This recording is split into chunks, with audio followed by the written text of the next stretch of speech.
imagine what happens when you are a company that has multiple divisions and every single division is doing this. I mean, you're talking about a dynamic that very few people have ever seen. I saw it at Dell. Like, I call it organizational momentum, because it's like the entire thing is an amoeba that can't stop evolving. And that is when we were just eating up market share. So it's not easy. It's a piece of culture, but this is a technique that ensures you're never going to get left behind. You're going to be solving problems above and beyond people's job descriptions.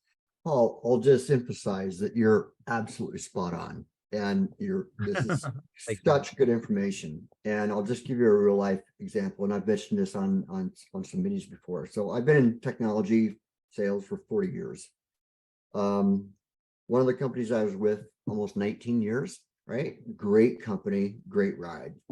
But I knew the ownership was going to retire at some point, and they started taking their eye off the ball, right?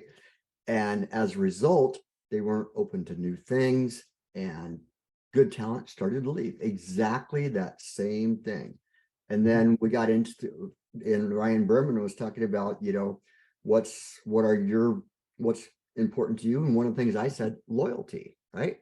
I was loyal, and I actually stuck around a little bit too long, right? In that whole situation. So everything you just said is spot on. That company had an amazing ride for so many years that towards the end, they started taking out the ball. They weren't evolving, and then good people started to leave. So Yeah. you're 100% right.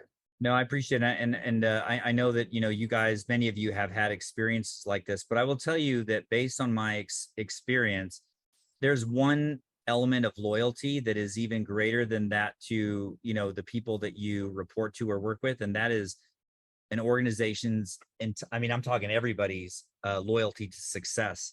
When success is a mechanism that you can see happening, ideas are flowing into becoming reality, and that reality is turning a company into a success juggernaut that's in the news with positive stuff. That is what I mean by organizational momentum. It feeds on itself. Let me give you an example. Because the manufacturing guys, like at a place like Dell, who were so far distant from the sales and marketing, right? I mean, these guys are talking about like, whatever. But because they were educated on the customer's buying decisions, right, all the way over here, and they were free to innovate, all of a sudden you had manufacturing people under no management duress